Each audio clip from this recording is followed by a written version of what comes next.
Low maintenance लड़की से शादी करनी चाहिए और हाई मेंटेनेंस को गर्लफ्रेंड बनाना चाहिए। इस चीज को अच्छे से पहले समझ जाओ। इन दोनों टाइप ऑफ गर्ल्स को जो है ना, पैसों से मत रिलेट करो कि लो मेंटेनेंस जो होती है वो छोटे परिवार की होती है, ज्यादा उसकी सोच समझ अच्छी नहीं होती है और वो दबके रहती है। ऐसा नहीं होता है। और हाई मेंटेनेंस जरूरी नहीं है कि वो बड़ी हाई फाई फैमिली से होगी और बहुत खर्चा होगा। इसकी रियलिटी ये होती है कि अगर एक फीमेल आपको प्यार करती है, रिस्पेक्ट करती है, सपोर्ट करती है, आपको वो बहुत अच्छा इंसान मानती है और आपके साथ रहती है, तो वो आपसे कोई भी फालतू डिमांड नहीं करेगी, बल्कि आप उसके ऊपर बहुत खर्चा करना चाहोगे, उसकी आप बहुत देखभाल करना चाहोगे। इसको कहते हैं लो मेंटेनेंस गर्ल। और जो हाई मेंटेनेंस होती है, वो एक ऐसी फीमेल होती है जो आपको ज्यादा प्यार नहीं करती है। बस किसी तरीके से वो आपके साथ रिलेशनशिप में आ गई है या उसने शादी कर ली है। ओके। तो क्योंकि वो आपको प्यार नहीं करती है और आपको ज्यादा पसंद भी नहीं करती है, लेकिन आपके साथ रिलेशनशिप में है, तो इसका खामियाजा वो आपका खर्चा करके करवाती है। तो हाई मेंटेनेंस इस कैटेगरी में आपसे बहुत खर्चा करवाएगी और फाइनेंशियली आपको बहुत अनकंफर्टेबल कर देगी। I hope now you are very clear what is low maintenance and what is high maintenance. Low maintenance आपको बहुत प्यार करती है और वो खर्चा नहीं करवाएगी, आपका मन करेगा उसके ऊपर करने का। हाई मेंटेनेंस आपको प्यार नहीं करती है या बहुत कम करती है जरूरत के मुताबिक, उसका खामियाजा वो आपसे खर्चा करवा के करेगी। ओके, आपका मन नहीं करेगा उसके ऊपर खर्चा करने का, बट किसी ना किसी तरीके से बेबस होकर आपको करना पड़ेगा, लेकिन वो सॉलिड करवाएगी। Okay, if you understand this, life will be fantastic. कई फीमेल्स को ज़रूरत से ज़्यादा झाड़ू पोछा सफाई करने की आदत होती है और वो आपको कई बार टिकने नहीं देती हैं। अभी पोछा मारा है, अभी तुम ये मत करो, ये मैंने साफ़ किया था, ये आया अभी झाड़ू करके गई है। आप कई बार परेशान हो जाते हो। इसको ऑब्सेसिव कंपल्सिव डिसऑर्डर कहते हैं। कई लोग होते हैं जिनको लगता है कि अभी बर्तन साफ़ नहीं हुए, दोबारा से साफ़ करो। कईयों ने तो दो दो आयात रखी होती हैं, एक से काम करवाती हैं फिर दूसरी से भी काम करवाती हैं। कईयों को डस्टबिन को लेकर के परेशानी होती है, कईयों को वॉशरूम को लेकर परेशानी होती है, उनको देखते ही उनका दिमाग ख़राब हो जाता है। ये ऑब्सेसिव कंपल्सिव डिसऑर्डर बहुत सारी फीमेल्स में पाया जाता है, राइट। इसके पीछे के कारण को जान लो और किस तरीके से इसको हैंडल करना है वो भी जान लो, तो आपको आसानी रहेगी। इसके पीछे के कई कारण होते हैं। या तो फीमेल बहुत ही लो मिडिल क्लास फैमिली से बिलोंग करती है और वो फिर किसी हाई फैमिली में आ जाती है, तो भी उसको ये परेशानी हो सकती है। या फिर उसकी सासू माँ ज़रूरत से ज़्यादा तेज़ होती है, उसको बिल्कुल टांग के रखती है। और या फिर उसको हस्बैंड बिल्कुल सपोर्ट नहीं करता है, तो उस फीमेल की सेल्फ स्टीम लो हो जाती है, वो अपने आप को कुछ नहीं समझती है, तो जितनी भी नेगेटिव चीज़ें होती हैं वो सब उसको तंग करती हैं। तो पहले तो इस रीज़न को आइडेंटिफाई कर लो और उसके ऊपर काम करना शुरू कर दो। सेकंड थिंग, इसके लिए दवाइयाँ भी होती हैं। SSRI, कोई भी साइकेट्रिस्ट जो है आपको दवाई दे सकता है। बहुत सारी थेरेपी भी होती है, एक्सपोजर थेरेपी एट्सेट्रा, जो आपको क्लिनिकल साइकोलॉजिस्ट दे सकते हैं।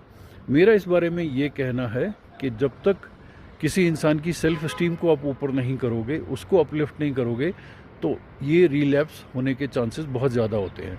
अब सेल्फ स्टीम को ऊपर कैसे करना है? सबसे पहले तो जो उसके लिए बिक्रिंग होती है, नेगेटिव फीडबैक मिलता है, वो आपको बंद करना पड़ेगा। चाहे वो सासू माँ देती हैं, रिश्तेदार देते हैं या कोई भी देता है, राइट। ओके।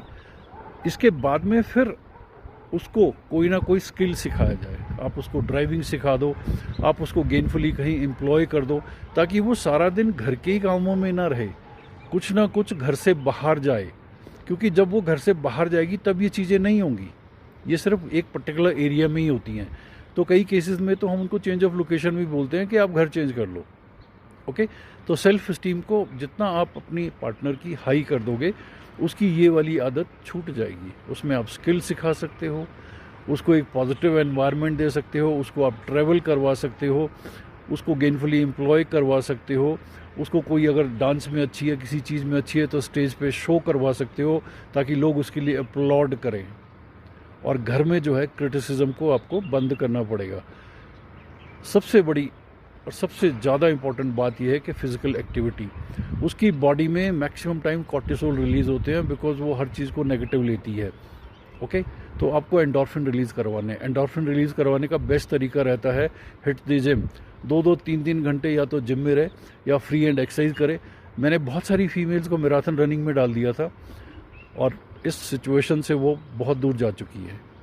ओके, सो जितना आप पसीना निकालोगे, आउट ऑफ ब्रेथ जाओगे, ये चीज़ आपकी जो है ज़िंदगी से दूर चली जाएगी।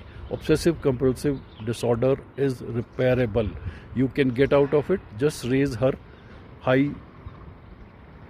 Raise her self esteem platform. Okay, कई फीमेल जो होती हैं हमेशा बुझी रहती हैं, वो अपना काम कुम कर लेती हैं जो उनकी रिस्पॉन्सिबिलिटी होती है, बट वो ज़्यादा किसी फंक्शन में, पार्टी में पार्टिसिपेट नहीं करती हैं, ना आपसे ज़्यादा खुश होकर बातचीत करती हैं। तो चांसेस हैं कि they are going through some depression. Okay, अब डिप्रेशन का क्या एक्सटेंट है वो तो टेस्ट करने के बाद ही पता लगेगा, लेकिन आप कुछ एक्शन ले सकते हो। सबसे पहले तो आपने कभी भी उनको ये नहीं बोलना तुम हंसती क्यों नहीं हो, तुम बात क्यों नहीं करती हो, तुम ये ज्वाइन क्यों नहीं कर लेती हो, ये सब नहीं करना है। बिकॉज जब भी आप ऐसा करोगे उनको ये लगता है कि this is an attack on us. ठीक है, आपको क्या करना है, उनको नेचर से इंट्रोड्यूस करना है। कैसे करोगे आप, उनको वॉक पे ले जाओ, ग्रीन ग्रास के ऊपर में नंगे पाँव आधा घंटा चलाओ, या घास के ऊपर में बिठा दो उनको, किसी पेड़ के तने के पास में बिठा दो उनको, एटलीस्ट हाफ एन आवर। इससे क्या हो जाएगा कि बॉडी की जो भी नेगेटिविटी है वो सारी की सारी अर्थ जो होती है वो कंज्यूम कर लेती है और एक इक्विलिब्रियम जो है मेंटेन कर देती है। किसी पानी वाली जगह के पास ले जाओ, at least once in a week तो ले ही जाओ। और पानी की जगह पे जा करके थोड़ा सा ये ध्यान रख लेना, बिकॉज पानी जो होता है वो किसी भी इंसान की नेगेटिविटी को अपनी तरफ अट्रैक्ट करता है। और जो लोग बहुत ज़्यादा अनकंफर्टेबल होते हैं तो sometime they feel like jumping into the water, so stay with them, just sit with them, let them dip their feet into the water, stay there for some time, उनको बहुत अच्छा लगेगा। उसके बाद में आधा घंटा रोज़ सन रेज में बैठना बहुत ज़रूरी है। और थोड़ा सा जो है वेजिटेबल, इस तरीके के फ्रूट्स खाना ज़रूरी है, नट्स खाना ज़रूरी है, फिज़िकल मूवमेंट्स करना बहुत ज़रूरी है। उनका मन नहीं करेगा, वो हमेशा अपने आप को आइसोलेट रखना चाहेंगे, वो चाहेंगे कि बस हम एक रूम के अंदर ही रहें। This is what you have to do, don't tell them कि अब हम ये करेंगे, just hold their hands, drag them out. थोड़ा सा आपको पेशेंस रहना पड़ेगा, वो आपको इरिटेट भी कर सकते हैं, but this is how you can really help them. ठीक है, आप साइकियाट्रिस्ट के पास ले जाओगे, वो दवाइयाँ दे देंगे, हो सकता है बहुत ज़्यादा सेडेटिव ना हो जाए तो नींद ज़रूरत से ज़्यादा आ रही हो, वेट बढ़ जाए, बट अगर आप नेचर में उनको एक्सपोज कर दोगे, एवरी डे नेचर के सारे बेनिफिट्स उठाओगे, तो वो बहुत जल्दी इस चीज़ से बाहर आ जाएंगे। ओके, ट्राई करके देखो, you can really make sure that somebody lives a much better life than what she is living as of now. Okay, take care, it's your life.